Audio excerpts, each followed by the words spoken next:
Hello students, welcome তোমাদের TBR একাডেমিতে। আমি তোমাদের সৌপম স্যার। তো চলে এসেছি তোমাদের জন্য এনএম জিএনএম 2024 এর লাইফ সায়েন্সের প্র্যাকটিস সেট নিয়ে। তো অলরেডি কিন্তু আমরা অনেকগুলো প্র্যাকটিস সেট করে ফেলেছি। তো দেখতেই পাচ্ছ আজকে কিন্তু আরেকটা তোমাদের প্র্যাকটিস সেট নিয়ে চলে এসেছি, যেটা হচ্ছে প্র্যাকটিস সেট নাম্বার কিন্তু তোমাদের 16 রয়েছে তোমাদের সামনে। তো আমরা এবার প্র্যাকটিস সেট নিয়ে আলোচনা করব। তো দেখো, যারা যারা আমাদের রেগুলারলি ক্লাসগুলো করছো বা যারা যারা ফলো করছো আমাদের চ্যানেলটাকে, তো তারা কিন্তু দেখতেই পাচ্ছ যে আমরা কিন্তু তোমাদের এক্সামকে ফোকাস করে কিন্তু সাজেস্টিভ কোয়েশ্চেনগুলো নিয়ে তোমাদের কাছে হাজির হয়ে যাচ্ছি। তো যারা যারা ক্লাসগুলো করছো, তোমাদের যদি ক্লাসগুলো থেকে কোনো রকম কোনো প্রবলেম থাকে, কোনো কোয়ারি থাকে, কোনো কোয়েশ্চেন যদি বুঝতে তোমাদের কোনো রকম কোনো প্রবলেম হয়, তো তোমরা কিন্তু অবশ্যই করে আমাদের জানাতে পারো। আমাদের কিন্তু টেলিগ্রাম চ্যানেল রয়েছে, হোয়াটসঅ্যাপ চ্যানেল রয়েছে, হোয়াটসঅ্যাপ গ্রুপ রয়েছে। তো সেখান থেকে কিন্তু আমাদের সঙ্গে তোমরা কন্ট্যাক্ট করতে পারো এবং আমাদেরকে জানাতে পারো কোনো রকম কোনো প্রবলেমের কথা। এই ক্লাসগুলো যেগুলো হচ্ছে, এগুলোর ফ্রি পিডিএফ গুলো পাওয়ার জন্য অবশ্যই করে কিন্তু তোমাদের আমাদের হোয়াটসঅ্যাপ যে চ্যানেল রয়েছে সেখানে যোগাযোগ করতে হবে এবং সেখানে কিন্তু জয়েন হতে হবে। লিঙ্কগুলো তোমরা ডেসক্রিপশন বক্সে গেলেই পেয়ে যাবে। তো তোমরা সবাই জানাবে ক্লাসগুলো কেমন লাগছে এবং অন্য কোন টপিকের উপর তোমাদের কিন্তু ক্লাসের প্রয়োজন। তো চলো আমরা ক্লাসটা করব। তো দেখে নিই আমাদের কোয়েশ্চেন কি রয়েছে। আজকে কিন্তু আমরা প্র্যাকটিস সেট নাম্বার 16 নিয়ে কিন্তু ডিসকাস করব। তো চলো, ফার্স্ট কোয়েশ্চেন যেটা রয়েছে আমাদের কাছে, তো দেখতেই পাচ্ছ ফার্স্ট কোয়েশ্চেন যেটা রয়েছে, তোমাদের বলেছে আরএনএ তে কোন নাইট্রোজেন বেস থাকে না। ঠিক আছে, তো আরএনএ তে নাইট্রোজেন বেসের কথাটা কিন্তু এখানে বলেছে। তো দেখতেই পাচ্ছ আজকে কিন্তু তোমাদের স্লাইডগুলো একটু কালারফুল রয়েছে। আমি কিন্তু একটু কালারফুল করার চেষ্টা করেছি তোমাদের স্লাইডগুলোকে। চলো, বলছে আরএনএ তে কোন নাইট্রোজেন বেস থাকে না। ভালো করে কিন্তু খেয়াল করতে হবে, এখানে না বলে দিয়েছে, তার মানে থাকে না জানতে চাইলে আগে আমাদেরকে জানতে হবে যে আরএনএ তে কোন কোন নাইট্রোজেন বেসগুলো থাকছে। তাহলে ডিএনএ এবং আরএনএ এর মধ্যে যে নাইট্রোজেন বেসগুলো থাকছে সেগুলোর নাম কিন্তু আমরা জানি। ঠিক আছে, adenine, guanine, cytosine, thymine, uracil, এইগুলো কিন্তু আমাদের টোটাল নাইট্রোজেন বেসগুলো রয়েছে যেগুলো ডিএনএ এবং আরএনএ তে থাকছে। তাহলে সেক্ষেত্রে ডিএনএ তে কোনগুলো থাকছে এবং আরএনএ তে কোনগুলো থাকছে সেগুলো কিন্তু আমাদেরকে মনে রাখতে হবে। দেখো, এখানে কিন্তু তোমাদের পিকচারটা আমি দিয়েছি, ভালো করে তোমরা সবাই দেখতে পাচ্ছ যে ডিএনএ হচ্ছে এটা আমাদের ডাবল হ্যালিক্স, ডিএনএ এর কিন্তু দ্বিতন্ত্রী, আর আমাদের আরএনএ কিন্তু একতন্ত্রী হচ্ছে। ঠিক আছে, তাহলে ডিএনএ এর ক্ষেত্রে আমরা জানি যে অ্যাডেনিন, ঠিক আছে, অ্যাডেনিন, গুয়ানিন, সাইটোসিন এবং থাইমিন, এই চারটে আমাদের কিন্তু বেস থাকছে, নাইট্রোজেন বেস। এবং আরএনএ এর ক্ষেত্রে কোনগুলো থাকছে দেখতেই পাচ্ছ, অ্যাডেনিন থাকছে, গুয়ানিন থাকছে, সাইটোসিন থাকছে, আর কিন্তু ইউরাসিল থাকছে। থাইমিনটা কিন্তু এখানে কিন্তু থাকছে না। তাহলে রাইট অ্যান্সারটা এখানে কি হয়ে যাচ্ছে, দেখো আমাদের ক্ষেত্রে এই থাইমিন কিন্তু এখানে কিন্তু থাকছে না। থাইমিন কিন্তু আরএনএ তে কোনোভাবেই থাকছে না। থাইমিনের পরিবর্তে এখানে কি থাকছে, ইউরাসিল থাকছে। তাহলে এগুলো কিন্তু মনে রাখতে হবে। বাকি তিনটে কিন্তু দুটোতেই কমন। ঠিক আছে, অ্যাডেনিন, গুয়ানিন এবং সাইটোসিন কিন্তু দুটোতেই কমন। শুধুমাত্র এই থাইমিন আর হচ্ছে ইউরাসিল কিন্তু ডিএনএ এবং আরএনএ এর মধ্যে পার্থক্য রয়েছে। ঠিক আছে, তাহলে রাইট অ্যান্সার কিন্তু আমাদের হয়ে গেল অপশন সি বা থাইমিন। তাহলে আরএনএ তে হচ্ছে নাইট্রোজেন বেস থাকছে না, থাইমিন। এই সঙ্গে সঙ্গে কিন্তু আমাদের ডিএনএ এবং আরএনএ এর পুরো নামটাও মনে রাখা প্রয়োজন। ডিএনএ এর পুরো নাম জানো তোমরা, ডিঅক্সি রাইবোনিউক্লিক অ্যাসিড, এবং আরএনএ এর ক্ষেত্রে আমরা জানি যে রাইবোনিউক্লিক অ্যাসিড। তাহলে তোমরা কিন্তু দেখতেই পাচ্ছ ডিএনএ এবং আরএনএ, ঠিক আছে, ডিঅক্সি রাইবোনিউক্লিক অ্যাসিড এবং রাইবোনিউক্লিক অ্যাসিড। তাহলে এই ক্ষেত্রে এই জিনিসগুলো কিন্তু আমাদের একটু মনে রাখা প্রয়োজন। নেক্সট কোয়েশ্চেনে আমরা চলে আসবো। নেক্সট কোয়েশ্চেন কি রয়েছে দেখো, বলেছে মেটাসেন্ট্রিক ক্রোমোজোমের আকার। মেটাসেন্ট্রিক ক্রোমোজোমের আকার আমি কিন্তু তোমাদের আগেও বলেছি যে এই যে আমাদের মেটাসেন্ট্রিক বা সাবমেটাসেন্ট্রিক বা অ্যাক্রোসেন্ট্রিক বা টেলোসেন্ট্রিক, এগুলো যে হচ্ছে কিসের উপর ডিপেন্ড করে হচ্ছে, ডিপেন্ড করছে কিন্তু এই সেন্ট্রোমিয়ারের উপর। তাহলে সেন্ট্রোমিয়ারের অবস্থানের উপর ডিপেন্ড করেই কিন্তু আমরা এই ক্রোমোজোমের আকারগুলো দেখতে পাচ্ছি। দেখো ভালো করে খেয়াল করলে দেখবে এটা হচ্ছে কি আমাদের দেখো চারটে আকৃতি দিয়েছে, ভি, এল, আই, জে। তাহলে এই যে শেপটা, এটা অনেকটা আয়ের মতো দেখতে, তাই না? এটা অনেকটা আয়ের মতো দেখতে। আবার এই যে শেপটা এখানে রয়েছে, এটা জে এর মতো দেখতে। এই শেপটাকে আমরা বলবো এল শেপ, এবং এটা হচ্ছে ভি শেপ। ভি শেপ মানে দুটো কিন্তু তার আর্মই কিন্তু ইকুয়াল, দুটো আর্মই ইকুয়াল। এখানে দেখতে পাচ্ছ উপর আর নিচের আর্ম গুলো ইকুয়াল।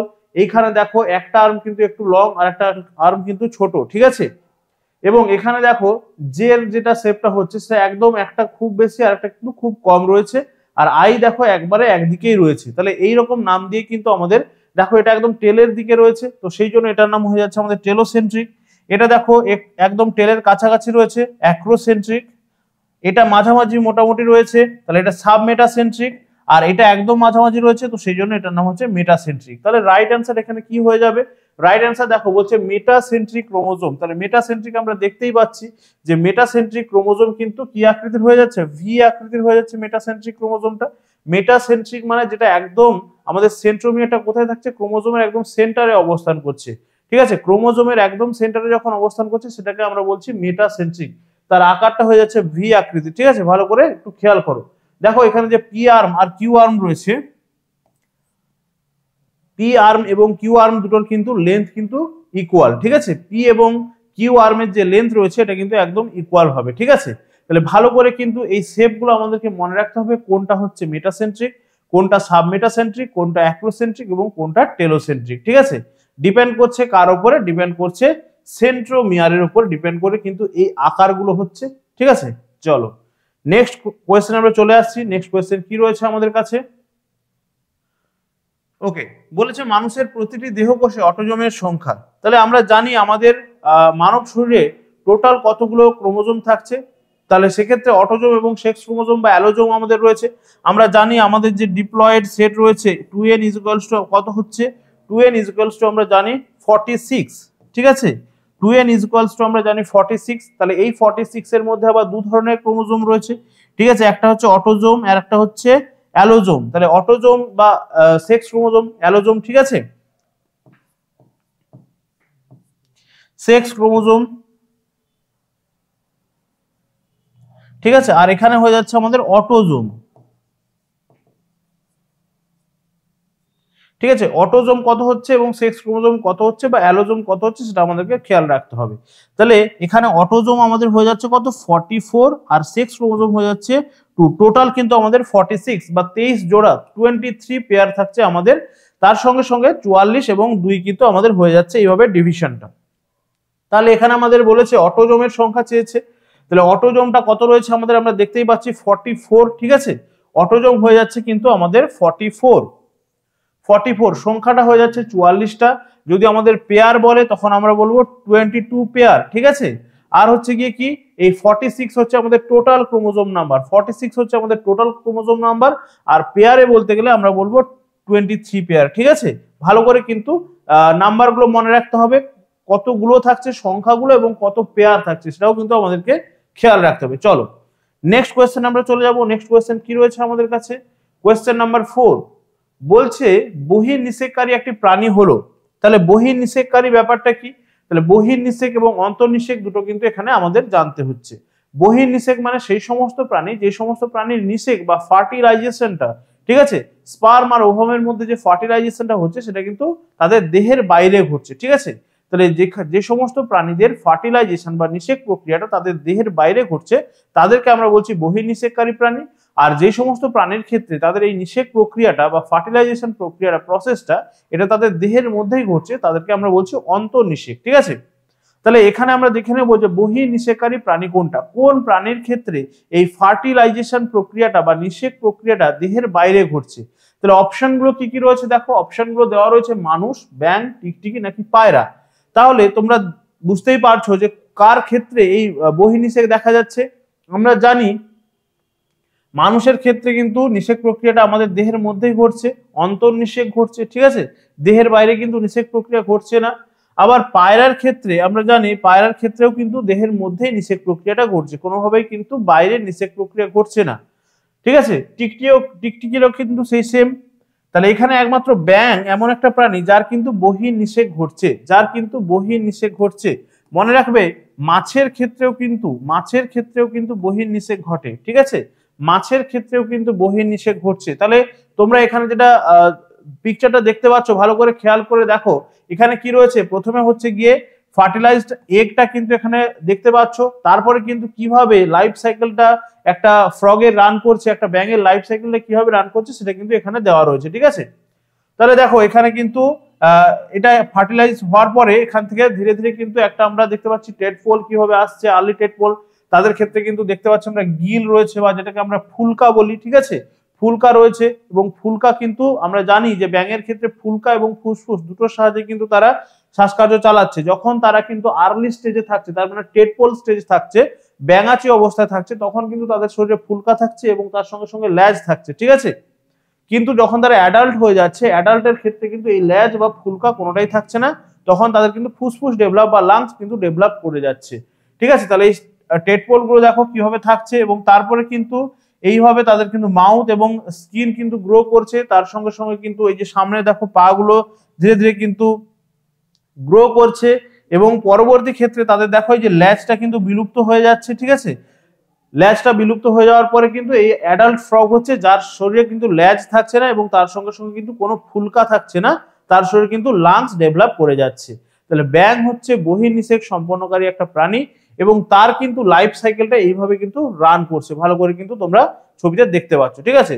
চলো নেক্সট কোয়েশ্চেনে আমরা চলে যাব। নেক্সট কোয়েশ্চেন কি রয়েছে আমাদের, কোয়েশ্চেন নাম্বার 5 বলছে সংযুক্তি পদ্ধতিতে জনন সম্পন্নকারী একটি উদ্ভিদ। সংযুক্তি পদ্ধতিতে জনন সম্পন্নকারী উদ্ভিদ, তাহলে এক্ষেত্রে আমরা জননের যে প্রসেস গুলো রয়েছে সেটার ক্ষেত্রে আমরা জানি যে দুটো পার্টে সেটাকে আমরা ডিভাইড করছি, একটা হচ্ছে সেক্সুয়াল রিপ্রোডাকশন, একটা হচ্ছে অ্যাসেক্সুয়াল রিপ্রোডাকশন, বা যেটাকে আমরা বলছি অযৌন জনন এবং যৌন জনন। সেক্সুয়াল বা যৌন জনন, অ্যাসেক্সুয়াল মানে হচ্ছে অযৌন জনন। এই অযৌন জননেরও আবার অনেকগুলো ভাগ রয়েছে, যেখানে আমরা জানি খণ্ডী ভবন বা হচ্ছে কোরকোদ্গম, ঠিক আছে, বহু বিভাজন, দ্বিবিভাজন, এই সমস্ত রয়েছে। তার সঙ্গে সঙ্গে কিন্তু এই সংযুক্তি পদ্ধতিও কিন্তু রয়েছে। তাহলে এখানে আমরা দেখে নেবো যে অপশনগুলো কি কি রয়েছে। দেখো অপশনে রয়েছে মস, ফার্ন, এগারিকাস নাকি স্পাইরোগাইরা। সংযুক্তি পদ্ধতিতে কিভাবে হচ্ছে, তোমরা যদি পিকচারটার দিকে একটু ভালো করে খেয়াল করো দেখতে পাবে দুটো কিন্তু এভাবে ফিলামেন্ট রয়েছে, এটা হচ্ছে স্টেপ 1, ঠিক আছে। দুটো ফিলামেন্ট কাছাকাছি আসছে এবং তাদের মধ্যে একটা টিউব, কনজুগেশন টিউব বা সংযুক্তি নালিকা কিন্তু এইভাবে ডেভেলপ করছে, ঠিক আছে। কনজুগেশন টিউব বা সংযুক্তি নালিকা কিন্তু এভাবে ডেভেলপ করছে এবং সেই কনজুগেশন টিউবের মাঝখানে কিন্তু কনজুগেশন ক্যানেল, ঠিক আছে, কনজুগেশন টিউবের মাঝখানে কিন্তু এই ক্যানেলটা ডেভেলপ করছে। ক্যানেলের মধ্যে দিয়ে কিন্তু তারা কি করছে, ফিউজ হচ্ছে এবং তারপরে কিন্তু এখান থেকে নাম্বার 4 যে স্টেপটা হয়ে যাচ্ছে, দেখো সেখান থেকে কিন্তু মেল গ্যামেট ফিউজ হচ্ছে এবং ফিমেল গ্যামেট ফিউজ হয়ে জাইগোট কিন্তু এখানে ডেভেলপ করছে, ঠিক আছে, জাইগোট ডেভেলপ করছে। তাহলে এইভাবে কিন্তু এই প্রসেসগুলো ভালো করে দেখতে পাচ্ছ তোমরা, কাছাকাছি আসছে, তারপর টিউব ডেভেলপ করছে, টিউব ডেভেলপ করার পরে কিন্তু এইভাবে তাদের কিন্তু জননটা সম্পন্ন হচ্ছে। তাহলে সংযুক্তি পদ্ধতি কিন্তু এইভাবে জননটা সম্পন্ন হয়। আর ছবিটা দেখে তোমরা নিশ্চয়ই বুঝতে পারছো এটা কার ছবি, ঠিক আছে। তাহলে দেখো অপশনগুলো দেখে নিই আমরা। বলেছে মস, ফার্ন, এগারিকাস নাকি স্পাইরোগাইরা। এটা কিন্তু দেখতে পাচ্ছ যে ছবিটা, এটা কিন্তু স্পাইরোগাইরার ছবি। তাহলে রাইট অ্যান্সারটা আমাদের হয়ে যাচ্ছে অপশন ডি বা স্পাইরোগাইরা। এই স্পাইরোগাইরার ক্ষেত্রে কিন্তু সংযুক্তি পদ্ধতিতে জননটা সম্পন্ন হচ্ছে। তাহলে জননের যে প্রসিজিওর গুলো রয়েছে, যেমন অযৌন জননের বিশেষ করে যেগুলো আমরা দেখে থাকি, যে খণ্ডী ভবন বা বার্ডিং বা খণ্ডী ভবন, তারপরে আমাদের বার্ডিং বা কোরকোদ্গম যেটাকে আমরা বলছি হাইড্রার ক্ষেত্রে হচ্ছে, দ্বিবিভাজন, বহু বিভাজন, এই সমস্ত যে ব্যাপারগুলো রয়েছে এগুলো থেকে কিন্তু আমাদের এক্সাম্পল গুলো জানতে হবে কোন কোন প্রাণী বা কোন কোন উদ্ভিদের ক্ষেত্রে এই সমস্ত ঘটনাগুলো ঘটছে, ঠিক আছে। চলো নেক্সট কোয়েশ্চেন আমরা চলে আসছি। নেক্সট কোয়েশ্চেন কি রয়েছে আমাদের কাছে, বলছে যে যৌন জননে মিলিত গ্যামেটদ্বয় সমান আকৃতির হয় তাকে বলা হচ্ছে। তাহলে যে গ্যামেট গুলো ফিউজ হচ্ছে জননের ক্ষেত্রে, এখানে কিন্তু এটা যৌন জনন বলেছে, তার মানে কিন্তু মনে রাখতে হবে এটা হচ্ছে সেক্সুয়াল রিপ্রোডাকশনের ক্ষেত্রে বলা হচ্ছে। তাহলে সেক্সুয়াল রিপ্রোডাকশনের ক্ষেত্রে যখন গ্যামেট দুটো মিলিত হচ্ছে, তারা যখন সমান আকৃতির হচ্ছে, তাদের আকৃতিটা যখন সমান হচ্ছে, তাদেরকে কি বলা হচ্ছে, আইসোগ্যামি, অ্যানাইসোগ্যামি, উগ্যামি নাকি সিনগ্যামি, কোনটা হবে রাইট অ্যান্সার। তাহলে যখন একই রকম হচ্ছে বা মিলিত গ্যামেট গুলো যখন আকার সেম হচ্ছে, তাহলে তাকে আমরা কি বলবো, তাকে আমরা বলবো আইসোগ্যামি, ঠিক আছে। একই রকম হচ্ছে তাহলে আমরা বলবো আইসোগ্যামি। যদি আলাদা হতো, ঠিক আছে, যদি আলাদা হতো সেটা সেক্ষেত্রে আমরা বলতাম অ্যানাইসোগ্যামি, ঠিক আছে। যদি সমান না হয়ে একটা ছোট বা একটা বড় এইভাবে যদি হতো, তখন আমরা বলবো অ্যানাইসোগ্যামি, ঠিক আছে, অ্যানাইসোগ্যামি, ঠিক আছে। এবারে উগ্যামি হচ্ছে কি, উগ্যামির ক্ষেত্রে আমরা জানি যে স্ত্রী গ্যামেট বা ফিমেল যে গ্যামেটটা হচ্ছে, সেই গ্যামেটটা কিন্তু বা আমরা যেটাকে ডিম্বাণু বলছি সেটা কিন্তু বড় হচ্ছে এবং স্পার্মটা কিন্তু কি হচ্ছে, স্পার্মটা ছোট হচ্ছে, ঠিক আছে, সেটাকে আমরা বলছি উগ্যামি। এই সমস্ত জিনিসগুলো কিন্তু মনে রাখতে হবে। তাহলে আইসোগ্যামির ক্ষেত্রে গ্যামেট দুটোর আকৃতি সমান হচ্ছে, মানে মেল গ্যামেট বা হচ্ছে শুক্রাণু এবং ডিম্বাণু যদি আমরা বলি, সেক্ষেত্রে কিন্তু তাদের আকারগুলো সেম হচ্ছে। অ্যানাইসোগ্যামি, শুক্রাণু এবং ডিম্বাণুর আকার ডিফারেন্ট হচ্ছে, সেটা হতে পারে শুক্রাণু বড় ডিম্বাণু ছোট বা ডিম্বাণু বড় শুক্রাণু ছোট, ঠিক আছে। আর উগ্যামির ক্ষেত্রে আমরা জানি যে এখানে কিন্তু আমরা যেটা বলছি ডিম্বাণুর আকৃতি সেটা কিন্তু বড় হচ্ছে এবং শুক্রাণুর আকৃতিটা কিন্তু ছোট হচ্ছে, ঠিক আছে। চলো নেক্সট কোয়েশ্চেন কি রয়েছে, কোয়েশ্চেন নাম্বার 7 আমরা দেখে নেব কি বলছে। কোয়েশ্চেন নাম্বার 7 বলছে দেখো, পত্রজ মুকুলের সাহায্যে, পত্রজ মুকুলের সাহায্যে বংশ বিস্তার করে, পত্রজ মুকুলের সাহায্যে বংশ বিস্তার করে। এখানে কিন্তু আমরা দেখে নেব কি রয়েছে অপশনগুলো, আম, পাথরকুচি, গোল আলু নাকি বট। তাহলে রাইট অ্যান্সার কি হবে? আমরা জানি যে পত্রজ মুকুলের সাহায্যে বংশবিস্তার করছে কে? পত্রজ মুকুলের সাহায্যে বংশবিস্তার করে। পত্রজ মুকুল কথাটার অর্থ হচ্ছে কি পাতা থেকে যখন মুকুল বেরোচ্ছে, ঠিক আছে। পত্রজ মানে হচ্ছে পাতা থেকে যখন মুকুল বেরোচ্ছে, আমরা ছবিটা দেখতেই পাচ্ছি, তোমরা নিশ্চয়ই এই পাতাটাকে চেনো বা অনেকেই হয়তো জানো না। এর নামটা হচ্ছে গিয়ে কি আমরা জানি পাথরকুচি, ঠিক আছে। তাহলে পাথরকুচি হচ্ছে গিয়ে কিন্তু পত্রজ মুকুলের সাহায্যে বংশবিস্তার করছে। এই পাথরকুচি পাতাকে আমরা দেখেছি অনেক সময় বইয়ের মধ্যে রেখে দিলে, ঠিক আছে, বইয়ের ভাঁজে রেখে দিলে কি হয়, তার এই যে খাঁজ কাটা অংশগুলো, ঠিক আছে, এই খাঁজ কাটা অংশগুলো থেকে কিন্তু মুকুল বেরোচ্ছে, এবং সেই মুকুল যদি আমরা মাটিতে রোপণ করি বা মাটিতে ফেলে দিই, সেক্ষেত্রে কিন্তু সেখান থেকে নতুন একটা গাছ কিন্তু উৎপন্ন হয়ে যাচ্ছে, ঠিক আছে। তাহলে এই পাথরকুচির সায়েন্টিফিক নেমটা মনে রাখার চেষ্টা করবে। পাথরকুচির ক্ষেত্রে কালাঞ্চ, ঠিক আছে, কালাঞ্চ মনে রাখার চেষ্টা করবে। পাথরকুচিতে কিন্তু কালাঞ্চ বলা হচ্ছে। তাহলে অনেক সময় এক্সামে তোমাদের কিন্তু এই সায়েন্টিফিক নেম দিয়ে কিন্তু অপশনগুলো দিয়ে দিতে পারে, ঠিক আছে। এই অপশনগুলোতে এইভাবে নাম না দিয়ে তোমাদের কিন্তু সায়েন্টিফিক নেম দিয়ে কিন্তু দিয়ে দিতে পারে। সেক্ষেত্রে মনে রাখতে হবে পাথরকুচির যে সায়েন্টিফিক নেম বা বিজ্ঞানসম্মত নাম সেটা কিন্তু কালাঞ্চ হচ্ছে, ঠিক আছে। চলো নেক্সট কোয়েশ্চেনে আমরা চলে আসবো। নেক্সট কোয়েশ্চেন কি বলছে? Question number 8। কোয়েশ্চেন নাম্বার 8 কি বলছে? আচ্ছা, চুপড়ি আলু বংশবিস্তার করে। চুপড়ি আলু কিসের সাহায্যে বংশবিস্তার করছে? দেখো বলছে মূলজ মুকুলের সাহায্যে, পত্রজ মুকুলের সাহায্যে, বুলবিলের সাহায্যে, না শাখা কলমের সাহায্যে। তাহলে চুপড়ি আলু কিসের সাহায্যে বংশবিস্তার করছে? তাহলে এর বংশবিস্তারের কৌশলটা কি? মূলজ মুকুল বলেছে, তার মানে মূল থেকে বংশবিস্তার করছে। তারপরে বলেছে দেখো পত্রজ মুকুল মানে পাতার থেকে বংশবিস্তার করছে। বুলবিল মানে ছোট ছোট আকৃতির বলের মতো কিন্তু আকৃতি গঠন হচ্ছে, নাকি শাখা কলম? এই যে দেখতে পাচ্ছ তোমরা এখানে গঠনগুলো, ঠিক আছে, এই যে গঠনগুলো এগুলোকে বলা হচ্ছে বুলবিল। দেখো তাদের কাণ্ডের উপরে ছোট ছোট বলের মতো আকৃতি একটা তৈরি হয়েছে, ঠিক আছে। তাহলে এগুলোকে আমরা বলছি বুলবিল। তাহলে চুপড়ি আলু যে বংশবিস্তার করছে এটা কিন্তু বুলবিলের সাহায্যে, ঠিক আছে। চুপড়ি আলু বংশবিস্তার করছে কিসের সাহায্যে? বুলবিলের সাহায্যে কিন্তু চুপড়ি আলু বংশবিস্তার করতে পারছে, ঠিক আছে। আমরা একটু আগেই দেখলাম যে পত্রজ মুকুলের সাহায্যে কে করতে পারছে? পাথরকুচি, ঠিক আছে। বললাম তার নামটা মনে রাখতে যে কালাঞ্চ, ঠিক আছে। আচ্ছা নেক্সট দেখো বলেছে শাখা কলমের সাহায্যে। আমরা জানি শাখা কলম করা যাচ্ছে দ্বিবীজপত্রী উদ্ভিদের। শাখা কলমের সাহায্যে যে কোনো দ্বিবীজপত্রী, ঠিক আছে, শাখা কলমের সাহায্যে কাদের বংশবিস্তার করা যেতে পারে বা শাখা কলম করা যেতে পারে কাদের ক্ষেত্রে? যে কোনো দ্বিবীজপত্রী উদ্ভিদের ক্ষেত্রে। একবীজপত্রী উদ্ভিদের কিন্তু কোনোভাবেই শাখা কলম বা কোনো রকম কলম করা কিন্তু সম্ভব নয়। তার কারণ কি? একবীজপত্রী উদ্ভিদের কিন্তু ক্যাম্বিয়াম নামক কলাটা অনুপস্থিত। একবীজপত্রী উদ্ভিদের ক্ষেত্রে ক্যাম্বিয়াম কলা থাকে না, তো সেই জন্য কি করা যেতে পারে না ওখানে কিন্তু কোনো রকম কোনো কলম করা যেতে পারে না। যে কোনো দ্বিবীজপত্রী উদ্ভিদের ক্ষেত্রে এই ক্যাম্বিয়াম কলা উপস্থিত, তো ক্যাম্বিয়াম কলার উপস্থিতির জন্যই কিন্তু আমরা শাখা কলম করতে সেখানে পারবো, ঠিক আছে। ওকে নেক্সট কোয়েশ্চেনে চলে আসবো আমরা। নেক্সট কোয়েশ্চেন কি রয়েছে? কোয়েশ্চেন নাম্বার 9 আমাদেরকে কি বলছে? বংশগতির জনক। এটা হচ্ছে কি খুব ইজি কোয়েশ্চেন, এখানে কিন্তু তোমাদের আশা করি কোন রকম কনফিউশন নেই। বংশগতির জনক কাকে বলা হচ্ছে? সেই বিশেষ ব্যক্তিটি কে? দেখো অপশন দেওয়া রয়েছে ল্যামার্ক, অপশন বি তে দেওয়া রয়েছে ডারউইন, অপশন সি তে দেওয়া রয়েছে মেন্ডেল, আর অপশন ডি তে দেওয়া রয়েছে ভ্রিস। তাহলে বংশগতির জনক আমরা কাকে বলবো? বংশগতির জনক আমরা কাকে বলবো? ছবিটা তোমরা দেখতেই পাচ্ছ, দেখে নিশ্চয়ই চিনতে পারছো এই বিশেষ মানুষটা কে। তাহলে রাইট অ্যান্সার কাকে বলবো? তাহলে বংশগতির জনক বা ফাদার অফ জেনেটিক্স আমরা কাকে বলবো? রাইট অ্যান্সার কিন্তু আমাদের হয়ে যাচ্ছে মেন্ডেল, গ্রেগর জোহান মেন্ডেল বা জি জে মেন্ডেল, যাই বলতে পারো। মেন্ডেলকেই বলা হচ্ছে বংশগতির জনক, ঠিক আছে। মেন্ডেলকে বলা হচ্ছে বংশগতির জনক। আর এটা যদি আমাদের মডার্ন জেনেটিক্স বলে, father of modern genetics, father of modern genetics যদি আমাদেরকে বলে, তখন কি অ্যান্সার করব আমরা? Modern genetics. Father of modern genetics যদি আমাদের বলে, ঠিক আছে, ফাদার অফ মডার্ন জেনেটিক্স যদি বলে আমাদেরকে, তখন আমরা অ্যান্সার করব কি? টি.এইচ. মর্গান, ঠিক আছে, টি.এইচ. মর্গান। টি.এইচ. মর্গানকে কিন্তু আমরা অ্যান্সার করব যদি আমাদেরকে বলে ফাদার অফ মডার্ন জেনেটিক্স। যদি আমাদের ফাদার অফ জেনেটিক্স বলে, তার মানে আমাদের যদি বলে বংশগতির জনক, আমরা বলবো মেন্ডেল। আর আমাদের যদি বলে আধুনিক বংশগতির জনক, তখন আমরা অ্যান্সার করব টি.এইচ. মর্গানকে, ঠিক আছে, টি.এইচ. মর্গানকে। আর Hugo de Vries, de Vries কিসের জন্য? মিউটেশন, মিউটেশন তত্ত্বের প্রবক্তা,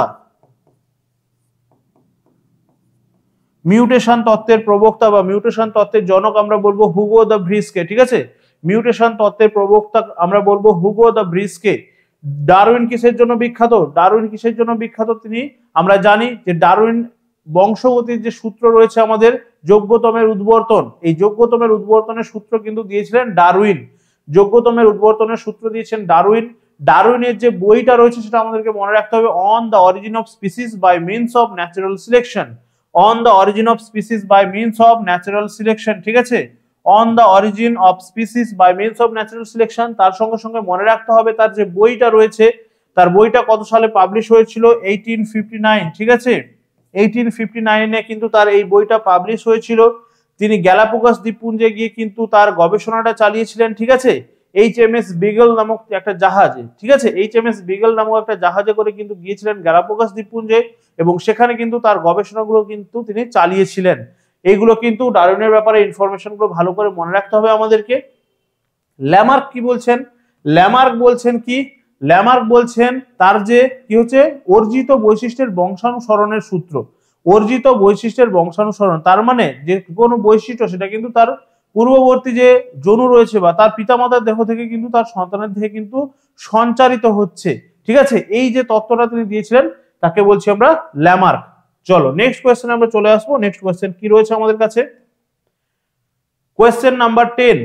এখানে ভালো করে কোয়েশ্চেনটা একটু পড়বে। কি বলছে দেখো, বলছে সাদা গুণ প্রকট হলে একটি বিশুদ্ধ সাদা ও বিশুদ্ধ কালো গিনিপিগের সংকরায়ন ঘটালে প্রথম অপত্যজনিতে কি রকম প্রজাতি জন্মাবে? এখানে কিন্তু একটু উল্টে দিয়েছে। আমরা বইতে সাধারণত পড়ে থাকি যে ব্ল্যাকটা হচ্ছে মানে বিশুদ্ধ যে কালো সেটা হচ্ছে ডমিনেন্ট, বিশুদ্ধ কালোটা হচ্ছে ডমিনেন্ট। ঠিক আছে, আর বিশুদ্ধ যে সাদা বা স্মল বি দিয়ে যেটা আমরা ডিনোট করছি সেটা হচ্ছে রিসেসিভ। ঠিক আছে, সেটা হচ্ছে রিসেসিভ, সেটা হচ্ছে রিসেসিভ। কিন্তু এখানে কি বলেছে? এখানে আমাদেরকে বলেছে এই যে বিশুদ্ধ সাদা গুণ এটা হয়ে যাচ্ছে ডমিনেন্ট। বিশুদ্ধ সাদা গুণটাই বলে দিয়েছে আমাদেরকে ডমিনেন্ট, আর কালোটাকে করে দিয়েছে রিসেসিভ। তাহলে সেক্ষেত্রে কি ধরনের প্রজাতি আমরা পাবো বা প্রথম অপত্যজনিতে কি ধরনের প্রজাতি আমরা পাবো? তাহলে আমরা জানি যদি ডমিনেন্ট ক্যারেক্টার হয়, এখানে আমরা ক্রসটা যদি আমরা দেখে নেই কিভাবে হচ্ছে ডমিনেন্ট ক্যারেক্টার। আমরা যদি ধরি বিশুদ্ধ কালো, এই বিশুদ্ধ কালো এখানে কি হয়ে যাচ্ছে? বিশুদ্ধ কালো কিন্তু আমরা ধরে নেব এটাকে রিসেসিভ। বিশুদ্ধ কালোটা হচ্ছে রিসেসিভ। আর বিশুদ্ধ সাদা যদি আমরা দেখি, বিশুদ্ধ সাদা হচ্ছে গিয়ে কিন্তু ডমিনেন্ট। ঠিক আছে, বিশুদ্ধ সাদা হচ্ছে ডমিনেন্ট। তাহলে এখান থেকে আমরা জানি যেখানে থেকে গ্যামেটটা যেটা পাবো সেটা হচ্ছে ক্যাপিটাল বি এবং এখান থেকে পাবো স্মল বি। এবারে এদের যদি আমরা ক্রস ঘটাই সেক্ষেত্রে আমরা কি পাবো? বি এবং স্মল বি। তাহলে এই যে ডমিনেন্ট ক্যারেক্টার সেটাই কিন্তু এখান থেকে বেশি করে প্রকাশ পাবে, তাই না?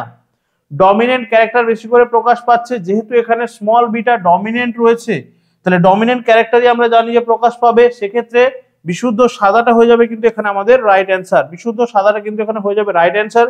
বইয়ে তোমাদের যেমন দেওয়া থাকে এখানে কিন্তু তার ঠিক উল্টোটা দেওয়া আছে। ভালো করে কোয়েশ্চেনটা একবার পড়ে নেবে তোমরা। ঠিক আছে, চলো নেক্সট কোয়েশ্চেনে আমরা যাব। কি বলছে আমরা দেখে নেব।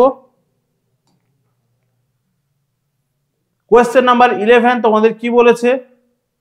ওকে, দেখো কোয়েশ্চেন নাম্বার 11 কি বলছে তোমাদের। কোয়েশ্চেন নাম্বার 11 বলছে মেন্ডেল মটর গাছের জন্য কত জোড়া বিপরীত বৈশিষ্ট্য নির্বাচন করেছিলেন? এটা তো খুবই ইজি কোয়েশ্চেন। আমরা জানি, বারবারই পড়েছি যে মেন্ডেল তার পরীক্ষাগুলো যেগুলো করেছিলেন সেটা মটর গাছ নির্বাচন করেছিলেন বা মটর গাছের উপরেই কিন্তু তিনি পরীক্ষাগুলো করেছিলেন। এবং মটর গাছ কেন নির্বাচন করেছিলেন তারও কিন্তু কিছু কিছু কারণ ছিল। তো এই মটর গাছ যে নির্বাচন করেছিলেন সেখানে কি কি বৈশিষ্ট্য বা কত জোড়া বিপরীত বৈশিষ্ট্য তিনি নির্বাচন করেছিলেন? অপশন কি কি দেওয়া রয়েছে দেখো, বলছে 3 জোড়া, 5 জোড়া, 7 জোড়া নাকি 10 জোড়া। তাহলে রাইট অ্যান্সার কি হবে? আমরা জানি যে মেন্ডেল তার পরীক্ষার জন্য কিন্তু আলাদা আলাদা 7 জোড়া বৈশিষ্ট্য কিন্তু এখানে তিনি নির্বাচন করেছিলেন। আলাদা আলাদা 7 জোড়া বৈশিষ্ট্য তিনি কিন্তু নির্বাচন করেছিলেন। তোমরা ছবিতে দেখতেই পাচ্ছ। দেখো, একটা হচ্ছে ডমিনেন্ট ট্রেট বা প্রকট বৈশিষ্ট্য, আর একটা রিসেসিভ ট্রেট বা প্রচ্ছন্ন বৈশিষ্ট্য। প্রকট বৈশিষ্ট্য এবং প্রচ্ছন্ন বৈশিষ্ট্যের ক্ষেত্রে তোমরা দেখতে পাচ্ছ এখানে ফ্লাওয়ারের কালার, ফুলের বর্ণ রয়েছে বেগুনি এবং সাদা। প্ল্যান্ট হাইট রয়েছে বা হচ্ছে কাণ্ডের যে দৈর্ঘ্য সেক্ষেত্রে একটা হচ্ছে লম্বা, একটা হচ্ছে বেটে। এবারে রয়েছে সিড কালার, বীজের বর্ণ কি রয়েছে? ইয়েলো এবং গ্রিন, হলুদ এবং সবুজ রয়েছে। সিড শেপ, বীজের যে আকৃতি সেটা কেমন? গোল এবং কুঞ্চিত, রাউন্ড এবং হচ্ছে গিয়ে তোমাদের রিঙ্কল রয়েছে, গোল কুঞ্চিত আমরা জানি। এবার হচ্ছে গিয়ে পট কালার বা আমরা যে দেখতে পাচ্ছি ওই যে আমরা যে মটরশুটির যে উপরের যে কালারটা আমরা দেখতে পাই, সেক্ষেত্রে এটা হচ্ছে গিয়ে একটা গ্রিন একটা ইয়েলো হচ্ছে। তার সঙ্গে সঙ্গে পট শেপ রয়েছে, সেখানে কি হচ্ছে না একটা হচ্ছে গিয়ে ইনফ্ল্যাটেড আর একটা হচ্ছে গিয়ে ফ্ল্যাট, ঠিক আছে, একটা হচ্ছে ফোলা আর একটা হচ্ছে কুঞ্চিত। আর তার সঙ্গে সঙ্গে ফ্লাওয়ার পজিশন, কোথায় কোথায় কাণ্ডের কোন অংশে ফুল হচ্ছে সেটাও কিন্তু একটা তিনি বৈশিষ্ট্য এখানে নির্বাচন করেছিলেন, ঠিক আছে। একটা হচ্ছে এক্সিয়াল, একটা হচ্ছে টার্মিনাল, একটা কক্ষে আর একটা হচ্ছে একদম অগ্রমুকুল যেটাকে আমরা বলছি, ঠিক আছে। তাহলে এই সাত জোড়া বিপরীতধর্মী বৈশিষ্ট্য তিনি কিন্তু নির্বাচন করেছিলেন।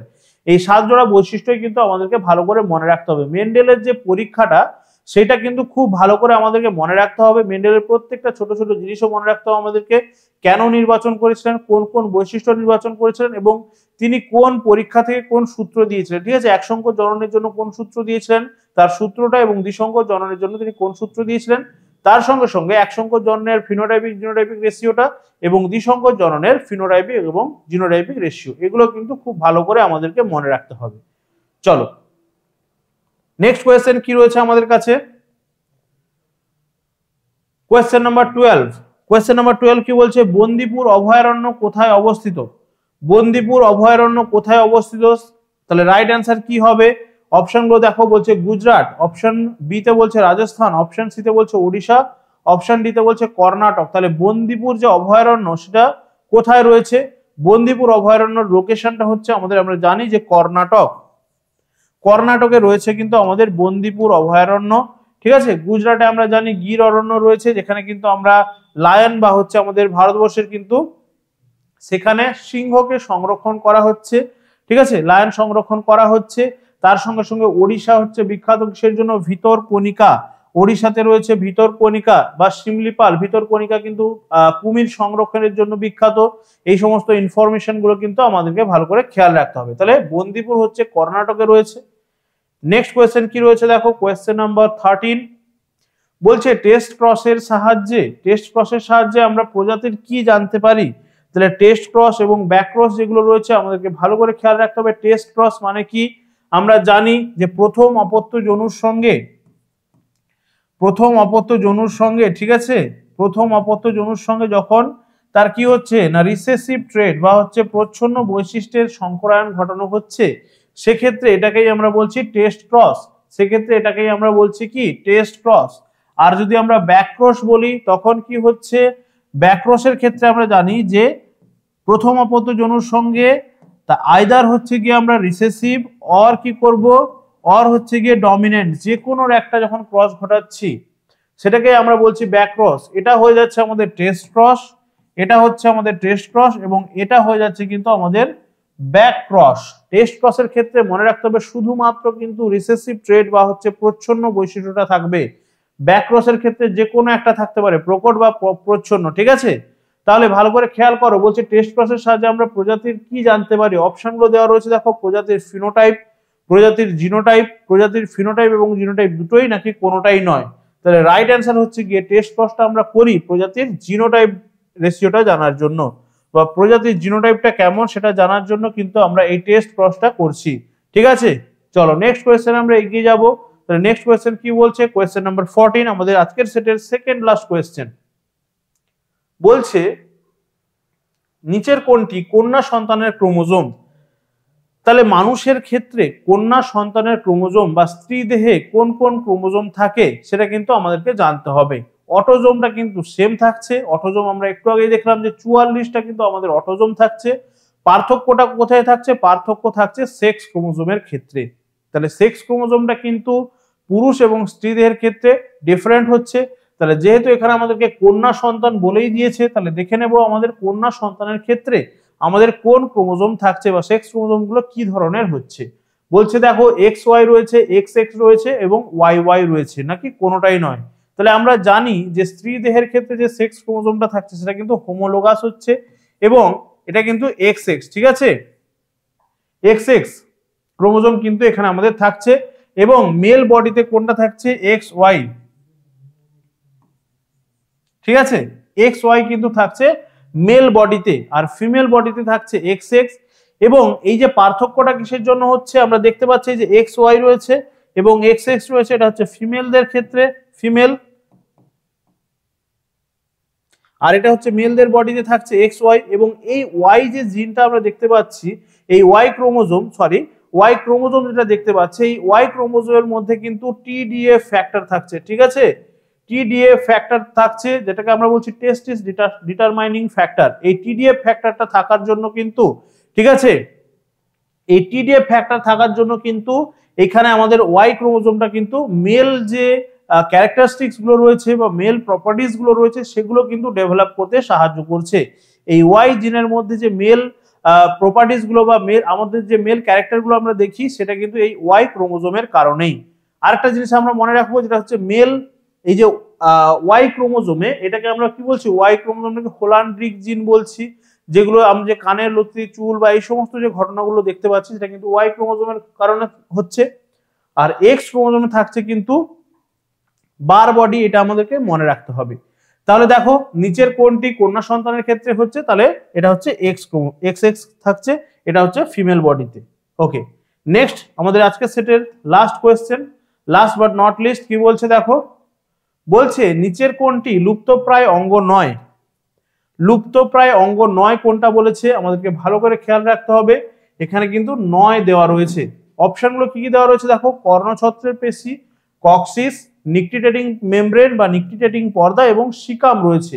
এদের মধ্যে কোনটা কিন্তু বিলুপ্তপ্রায় অঙ্গ নয় বা আমাদের কিন্তু লুপ্তপ্রায় অঙ্গ নয়, ঠিক আছে। লুপ্তপ্রায় অঙ্গগুলো কোনগুলো, যেগুলো কিন্তু আমাদের পূর্বপুরুষের দেহে সক্রিয় ছিল কিন্তু সেগুলোর অব্যবহারের ফলে বা সেগুলো যেহেতু আমাদের কিন্তু বর্তমানে ব্যবহার আমরা করছি না বা অনেকদিন ধরে ব্যবহার না করতে করতে সেটা কিন্তু আমাদের শরীরে কি হয়ে গেছে, সেটা কিন্তু বিলুপ্ত প্রায় বা সেটা কিন্তু প্রায় লুপ্ত হয়ে যেতে বসেছে এবং তার কিন্তু কোনো ফাংশন আমরা দেখতে পাই না এখন, ঠিক আছে। তাহলে সেটাকে আমরা লুপ্তপ্রায় অঙ্গ বলছি। তাহলে আমরা জানি এদের মধ্যে কর্ণছত্রের পেশি, এটাও আমাদের কিন্তু লুপ্তপ্রায় অঙ্গ, ঠিক আছে, এটা আমাদের লুপ্তপ্রায় অঙ্গ। কক্সিস, ঠিক আছে, কক্সিস হচ্ছে লুপ্তপ্রায় অঙ্গ। আমরা জানি আমাদের যে একদম যেটাকে আমরা ল্যাজের হাড় বলবো, একদম আমাদের শির দাঁড়ার একদম শেষের দিকের যে অংশটা সেটাকে আমরা বলছি কক্সিস। ওকে, নিকটিটেটিং মেমব্রেন, যেটা আমাদের চোখের কোণে রয়েছে লাল রঙের একটা ছোট্ট অংশ, সেটাকে আমরা বলছি নিকটিটেটিং মেমব্রেন, একদম চোখের কোণায় দেখতে পাই আমরা। আর একটা রয়েছে দেখো সিকাম, এই সিকাম কিন্তু আমাদের এখনো পর্যন্ত কিন্তু ফাংশনিং, এখনো পর্যন্ত কিন্তু কাজ করছে, তাহলে এটা কিন্তু আমাদের লুপ্তপ্রায় অঙ্গ নয়। এই যে এই অংশটা বৃহদন্ত্রের যে একদম নিচের অংশটা, এটাকে আমরা বলছি সিকাম, ঠিক আছে, বৃহদন্ত্রের একদম নিচের অংশটা এটাকেই আমরা বলবো সিকাম। আচ্ছা, আমি তোমাদের একটুখানি বুঝিয়ে দেওয়ার চেষ্টা করছি। দেখো এই যে অংশটা আমরা দেখতে পাচ্ছি, এই অংশটাকেই আমরা বলবো সিকাম, ঠিক আছে। এর নিচে কিন্তু অ্যাপেন্ডিক্স রয়েছে, এর নিচে, তার মানে এই জায়গাটাতে রয়েছে, এই জায়গাটাতে রয়েছে কিন্তু অ্যাপেন্ডিক্স, ঠিক আছে, এই জায়গাটাতে অ্যাপেন্ডিক্স রয়েছে।